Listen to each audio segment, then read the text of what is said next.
Welcome to the Cinema Dive. My name is Nathan, and today we're talking about Nope. What's a bad miracle?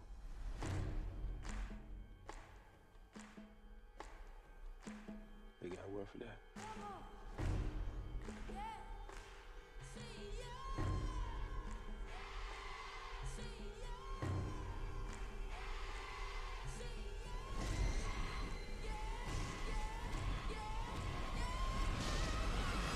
So in case you didn't catch this movie, it came out just this last summer, and the trailers touted it as some sort of alien invasion type movie or dealing with aliens. That was the main premise. But as a good trailer should do, it did not reveal too much of the movie and left a lot to be, well, discovered once the movie actually came out. However, there was a lot of conflicting opinions about this movie. I had seen a lot of things that basically made it look like it was something I wanted to watch, but yet read a bunch of reviews that said it's not worth the watch. And then now looking into the scores, the ones that I don't really take too seriously, but I kind of look at because, well, they got them from somewhere. An 82% critic score, which is actually pretty good for a critic score. However, the audience score was only 69. Nice. So that being said, I was a little confused. I'm like, well, this looks like a really good movie. It's got it's even won some awards. It's won a Best Actor award. It's won Best Score for a horror movie, even though it's more of a sci-fi. But to be honest, what I got from the trailer and from kind of the vibe that they give off from the music and from just the scenes they show, it was definitely something to do with aliens, and it gave off a creepy vibe. And if it gives off a creepy vibe, I dig it. So quick synopsis before spoilers. Basically what's going on is there's these people who are running a horse ranch, kind of a Hollywood horse ranch, where they have trained horses that they use in film.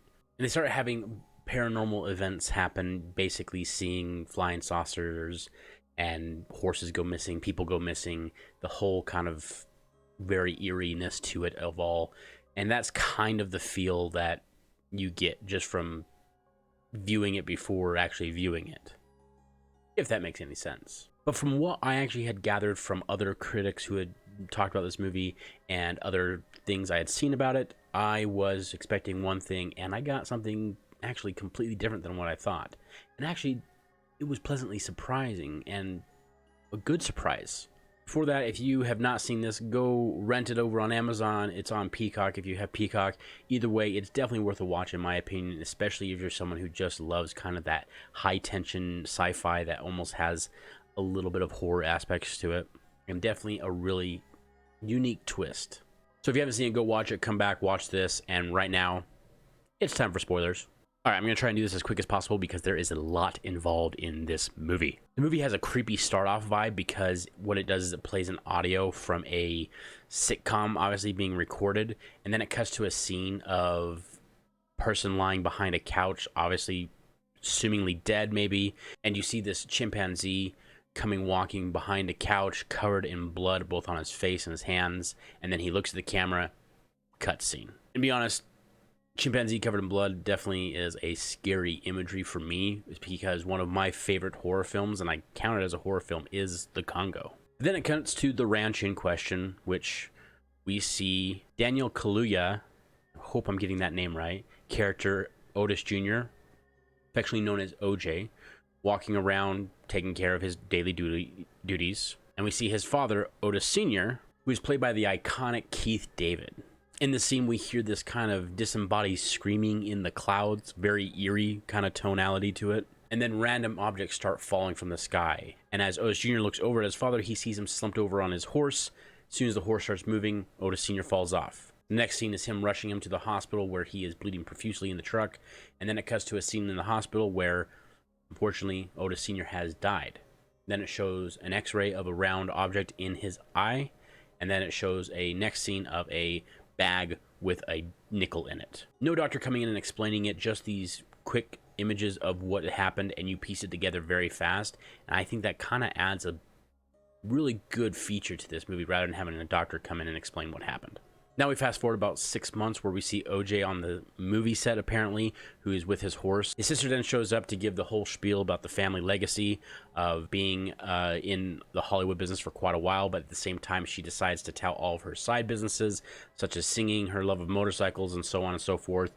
Basically getting them kicked out and them not getting the job. And you kind of get a sense that him and his sister are very different people, and maybe there's a little bit of animosity there. And his sister seems more akin to a younger generation, where he seems more akin to the older generation. And I think that's set up to try and get more connection through the audience to the movie. They head out to this Wild West park up in northern Los Angeles, ran by a name named Ricky Park, known as Jupe, played by Steven Yeun, who we all know who was made famous by the Walking Dead series. This is where you kind of realize that OJ and the ranch have fallen on hard times, because he has been selling off horses, and some of his best horses, to Jupe. And in this scene, Jupe is meeting also OJ's sister Emerald, who obviously recognizes him almost immediately from past TV shows he was in as a kid, and they start talking about the TV show Gordy that he was in, or Growing Up Gordy. I honestly can't remember the name of it, but it's the one that we saw at the beginning with the chimpanzee, and he has this back room that's full of memorabilia from the show, where people have paid large amounts of money to come stay in it and do whatever, and he just doesn't ask questions. You can kind of see that he's traumatized, but he's just glossing it over, and he's using it as a capitalist boost. We then fast forward to that night where one of their horses, Ghost, gets out, so OJ goes out to retrieve the horse. The horse then gets spooked by something and takes off running. And real quick, you blink and you miss it yourself, we see a flying saucer fly through the sky in the night sky. Very dark, but still relatively well illuminated. At this point, they decide to go down to Fry's Electronics to get some camera systems to set up to try and catch this phenomenon, because Emerald thinks that if they can capture this could be the solving problem to all their money issues. This is where the character of Angel is introduced. He is the Fry Electronics expert kind of guy who comes and sets up their cameras, finds out what they're actually trying to look for, and this expresses his own conspiracy theories about aliens. Now, Emerald decides that she's going to steal a metallic horse from this Wild West park, and that she's going to use it as kind of bait to bait out this thing. Well, then that next night, OJ hears a bunch of commotion in the stables, goes to find out that one of his horses has been set free, and then he starts seeing entities walking all around him and walking towards him, where he basically says nope and wants to get the hell out of there, but he has to record because, you know, come on, they might be aliens. Pretty much, he soon finds out that it was all a prank by the Jupe's kids, because they were basically trying to scare him into giving back their property, which was the metallic horse, which by this point was taken up by the alien saucer already. Then about the halfway point through the movie, we actually get a good flashback of Jupe's childhood in a chapter of the movie called Gordy, where we see that the episode in question is supposed to be Gordy's birthday, and everyone's getting him presents. One of the presents contains a lot of balloons in it, and when one of the balloons pops, it seems to send him into a frenzy where he is beating everyone ruthlessly on set, purely killing some and only very badly wounding others. In fact, the young girl in that show ends up making a reappearance in a later scene, and obviously we can tell that she is disfigured from the attack. And of course, the scene shows that Gordy apparently had some sort of connection with Jupe as a young boy, but before they're able to show that kind of friendship connection, authorities come in and shoot the chimpanzee, thus ending the rampage and ending that scene. This further shows that he might be more traumatized than he leads on to believe. Now we get a look at the show that Jupe puts on, a spectacle as he calls it. Apparently, he's already well aware of this alien saucer that appears and comes to him, and they've done this show multiple times, where they're basically buying up horses to sacrifice or use as bait for this. And he says usually this happens about nightfall. Well, in this scene, they're trying to use OJ's horse Lucky to use as bait, and the saucer comes early. Now this somewhat startles him, but he feels that he has some sort of connection with this ship or these aliens or whatever it is, and thinks that nothing of it. And unfortunately, it comes and it takes all the people in the crowd along with Jupe himself and his family, rather than taking the horse. In a very horrific scene, we actually see them being pulled up into this ship, but doesn't quite look like a ship internally. It looks like innards of some giant creature, and they're screaming and terrified, and then it cuts out. Next scene, we see OJ decide that he wants to go get his horse back. Not sure if he was just planning on taking it back or if he was planning on buying it back, but he goes down to this Wild West park and immediately sees that it's abandoned. No one there. As he approaches the stadium where they had the show at, he realizes that Lucky's still there, but there's no one around. He's standing outside when all of a sudden he sees the UFO, saucer, whatever you want to call it, fly in at a high speed and pull up at the last moment, trying to basically abduct him. Well, he runs back into this kind of corridor hallway built for horses to come down and gets knocked unconscious. He wakes up later that night, and his horse is now free. He takes his horse back to the ranch and basically realizes that this is not just a flying saucer. It is an animal. Back at their ranch house, Emerald and Angel are inside and also realize that the flying saucer is now hovering above their house, kind of menacingly, and they are rightfully terrified. OJ shows up with his truck, but decides to park the truck and go and get into Angel's van and get them all to rush out to basically escape. Which they do, and they head back into the town that they live nearby, where they end up holding down at Angel's apartment. At this process, OJ is explaining his thoughts on what's going on. He figures it's an animal and found out basically that if you're not looking it in the eye, or whatever it's perceived to be its eyes, it won't attack you, kind of like a predatory animal. I don't think it eats you if you don't look it in the eye.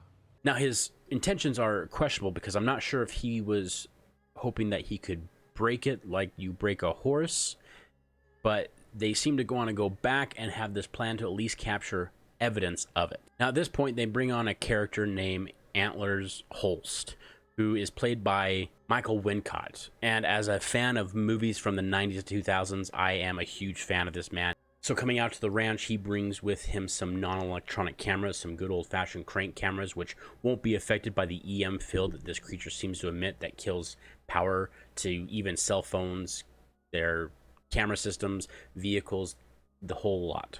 On the ranch, they set up a bunch of those wacky, waveable, inflatable arm men as kind of indicators to try and figure out where it is, because it's staying up in the clouds and it's hiding in the clouds.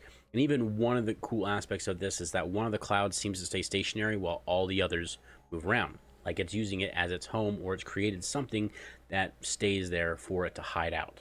But pretty soon a motorcyclist shows up on an electric bike. Emerald goes out and tells him that he needs to go away because they're trying to film something, and he's talking about the incident that happened down at the Wild West Park of all the people disappearing. She realizes, oh, he's from TMZ or something like that. And anyways, he ignores her warnings of not going down that way to get to the wild park and decides instead of going around, he's just going to cut straight through.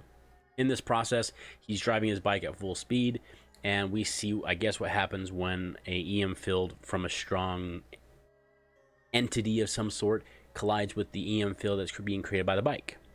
I kind of thought it would just shut off, but I guess it's strong enough that it acts like a repulsionary magnet, and it's like him hitting a solid wall.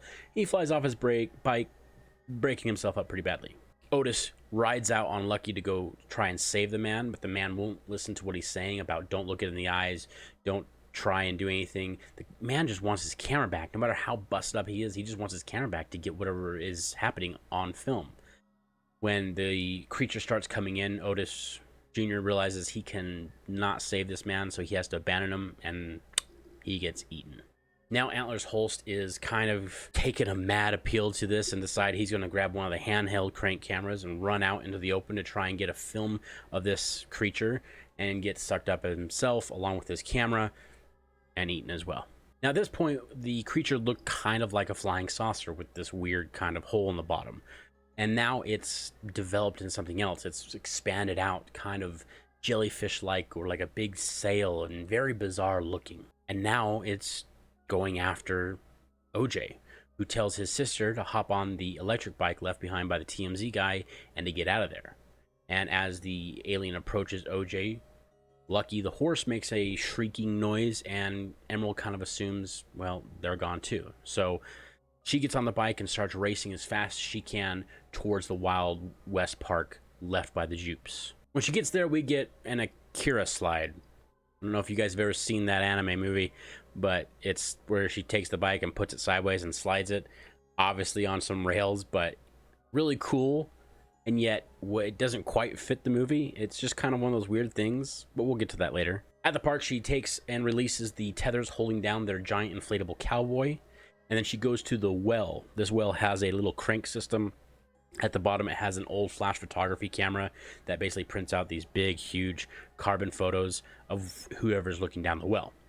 Well, she uses that to try and get photographs of this thing as it goes to attack. And at the last moment, she does get one good crank, gets a good picture of it, and it devours this inflatable cowboy. Now, it starts taking off, it kind of reforms into its normal shape, and as it's going, all of a sudden you hear a loud pop noise, and you see the inflatable come out of it, and it seems to have exploded. Just at that time, her photo prints out showing she's got a beautiful photo of this thing right before it turned back into its little saucer shape while it was in its big, huge jellyfish sail shape.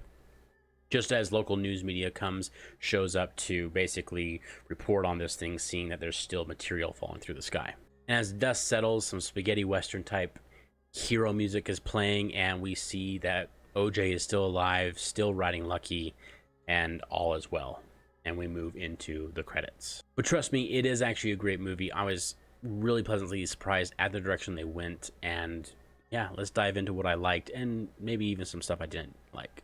So let's start off with the score. The score actually won an award for Best Horror Score, which once again, I don't think that this movie classifies as a horror. It is much more just sci-fi, although it does have that tension building that definitely makes it feel eerie, kind of on the lines that Signs did. But the music kind of has some of that old classic movies from like the 50s and 60s, a little bit of the spaghetti western. They definitely have that good tension, like horror building music, but once again, it sounds more like classic movie horror music rather than more modern day stuff, which gave a really good appeal to the entire movie. Now, if you watch any of my videos, you know that I love special effects in movies, and when it comes to this movie, there was a fair amount, but you may be deceived at how many there actually were. Obviously, the creature had to be one. It was a flying saucer at one point, then this big jellyfish sail thing. But the one interesting thing is, anytime you're looking at the sky in the movie, night, day, whatever, it's all CGI'd. They had to have complete control of what the clouds were doing, not just that one specific cloud. They wanted to be able to move the clouds any direction they wanted to at any time, still showing that that one cloud is holding still. Plus, changing up the cloud formations to allow this thing to move through it and kind of keep incognito. Then, of course, the creature itself is a phenomenal design. Definitely just something that you don't expect to see and that probably have never seen in film or movie. I'm trying to think because it did remind me of something, but I honestly can't place it. But the creature design was great, and the evolution of the creature was phenomenal, in my opinion. And it's interesting how they filmed this. They filmed this with two cameras, a regular IMAX camera and then an infrared camera to get the lighting perfect for their night shots by using a mirror and bouncing it off. If you're interested in it, the Corridor Crew on YouTube did do a breakdown of how they filmed that, and it's pretty cool, and that's just a cool channel to go check out anyway. Not to mention a lot of the stunts they had some professional horse riders, obviously, and those are always interesting to watch because horses are unpredictable, even when well trained. And of course, the motorcycle riding and stunts, and of course, the Akira slide.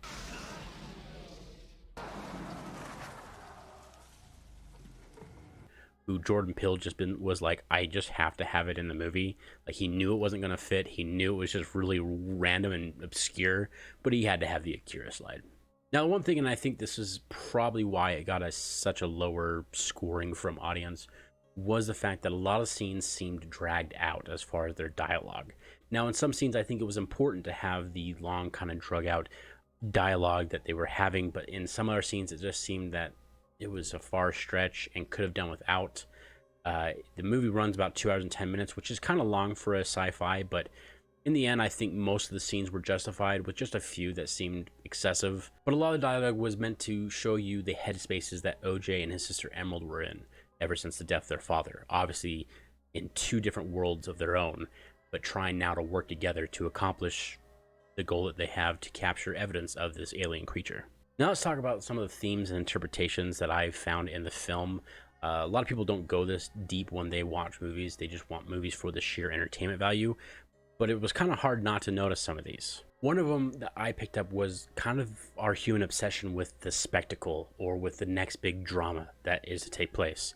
And with how social media betrays everything and how we film just about everything, that kind of becomes the case. The more popular videos are the ones that have large drama or are these horrific events, you know, as OJ put it in the movie, these bad miracles or whatever that is. And seeing as Jordan Peele actually wrote this film while during the COVID-19 lockdowns, it kind of comes into the aspect that everyone was watching the world kind of tear itself apart during that time, where we were fighting each other because of this whole situation, and kind of how that was just being portrayed all over social media, and that was our spectacle of that time.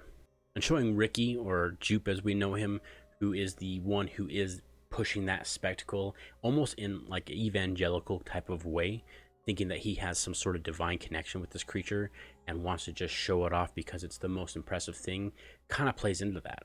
Plus his almost obsession with capitalism, to the fact where he's willing to relive past traumas in order to gain money, because like he said, he has that whole room full of the Geordie memorabilia where he allows people to stay and sells that out. Basically, this traumatizing event as his childhood is now a way to make money. Then the next theme I really noticed was the theme of exploitation, and it comes in many forms in this film, one of which is obviously the use of animals in film and exploiting their uses, and obviously that's shown through Gordy, and then of course the unfortunate fact that it can go terribly wrong. But also Jupe is basically taking advantage of OJ and his dire financial situation and probably buying these horses off him for a lot cheaper than he should be. There were other themes that I found from other people who had put them online, which actually make a lot of sense. Racism obviously being one of the big ones there. Definitely go do a little bit of research on this, because the amount of people who have more insight into this film than I do is impressive, and I honestly couldn't cover it all in one video.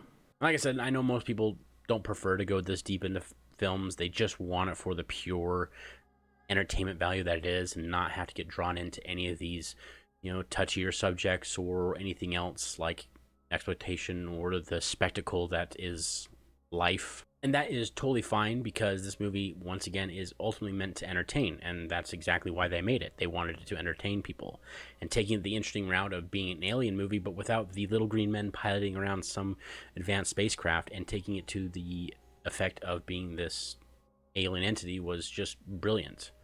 And for that, as a pure sci-fi movie, it's amazing. Back to the spectacle thing, though, is Jordan Peele definitely did say that movies like King Kong and Jurassic Park were definitely big inspirations for when he was writing this, which makes sense because King Kong was the spectacle, and then he ends up attacking an entire city. And of course, Jurassic Park, spectacle of real dinosaurs, is fantastic, and yet of course goes wrong and several people die at his park. Now this video has probably gone on long enough. It's definitely one of those films that there's so much to digest that I don't think I could say it all in a video that would be captivating enough. The video would end up being like an hour long, and I don't really want to do that, but I do want to just say that I was genuinely surprised by this film. Definitely, like I said before, it was not what I was expecting, which was actually kind of good. It was a different formula than other alien movies, alien invasion movies, or whatever that I've seen before, and I enjoyed that. And I think that if you give this movie a chance, you'll enjoy it as well. If you have already seen it, it might be something you might want to go back, rewatch, and see if you can just pick up some of the more details in the film, especially the way it was filmed. Like I said, brilliant minds behind the cinematography, and it just turned out to be a phenomenal looking film, besides just being a phenomenal film in general. When it comes to making movies, films, cinema, whatever you want to call it, there is an art to it, and you can tell which films they decided that they were going to go for sheer entertainment value versus ones that were going to lay into the artistic side of filmography and cinematography. And I think this movie balances that too. It's quite an entertaining movie, but it's such a beautifully done movie, and the forethought and ideas behind how the cinematography was going to take place basically makes this look far better than I was expecting, and how it cobbles in all these different ideas to make a very beautiful looking film along with a very entertaining film. All right, well, that's enough rambling on. Anyway, if you haven't seen this film, you watched this entire video for some reason, still go watch it. It's such a well done, beautiful movie. Definitely worth the entertainment value. If you've seen the movie, let me know what you thought of it. Did you like it? Were you surprised by its twist in it? Or were you expecting something like that? Anyways, thank you so much for watching the video. Get down, hit the like, hit the subscribe button. They're two easy things to do, but they immensely help out channels like mine, especially getting the algorithm to show this kind of content to other people who might enjoy it, and just generally helps me out, and I'd be so appreciative of it. Anyways, you all have a wonderful day.